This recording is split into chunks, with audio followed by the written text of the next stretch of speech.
méthode Faber-Maslich, ça vient de deux auteurs américaines. Adèle, on dit Faber en France, mais c'est Faber, et Elaine Maslich.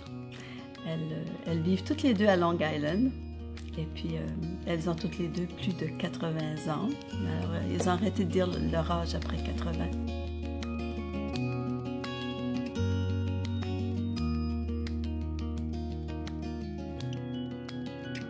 Quand on aborde les relations frères-frères, frères-sœurs, la fratrie, tout ça, c'est un sujet chaud.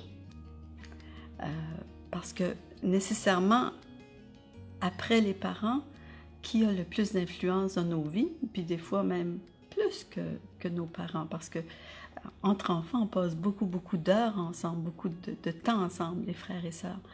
Alors, nécessairement, le type de relation qu'on a avec nos frères et sœurs a un impact sur notre vie, toute notre vie. Et les gens en général, la population en général, on pense que c'est normal la rivalité entre frères et sœurs, c'est normal que les enfants se chicanent, se disputent et tout ça. Et puis il n'y a pas grand-chose à faire, étant donné que c'est normal. Alors, quand on apprend les outils Faber-Maslich, on se rend compte qu'il y a effectivement des choses qu'on peut faire pour les aider.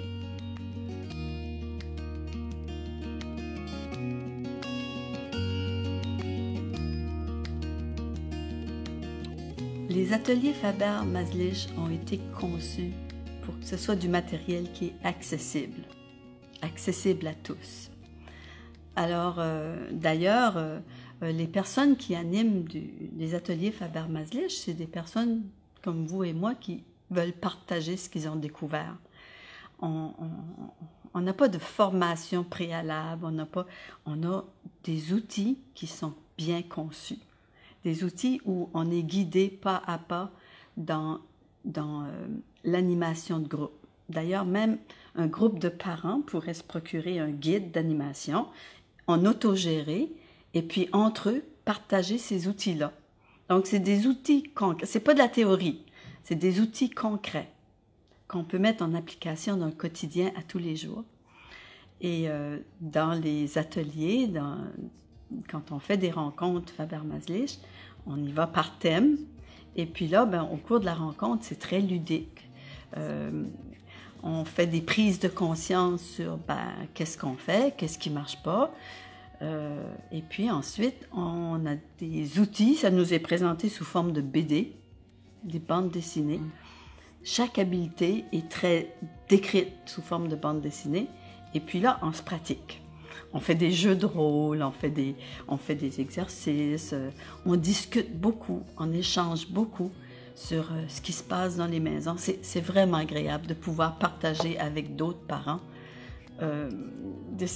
nos difficultés. On a l'impression qu'on est les seuls au monde à vivre ça derrière nos portes fermées, chaque personne. Alors que quand on est dans un groupe, on s'aperçoit qu'on partage tous les mêmes problèmes, les mêmes difficultés d'être parent.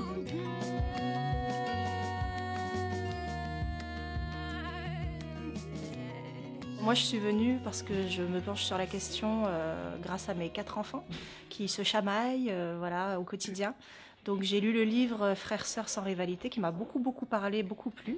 Et j'avais vraiment l'envie de rencontrer Roselyne en direct aujourd'hui et entendre ce qu'elle avait à nous dire. Voilà, pour creuser encore plus le sujet. C'est la toute première fois que je viens dans les lieux.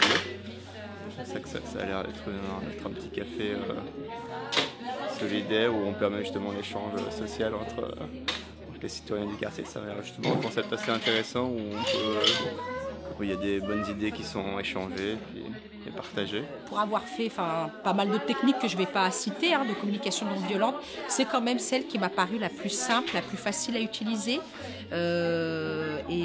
Donc c'est vrai que tous les jours, je me dis comment j'aurais fait sans avoir découvert cette technique. Donc je suis vraiment franchement complètement imprégnée et contente et reconnaissante que c'est venu du Canada à la France.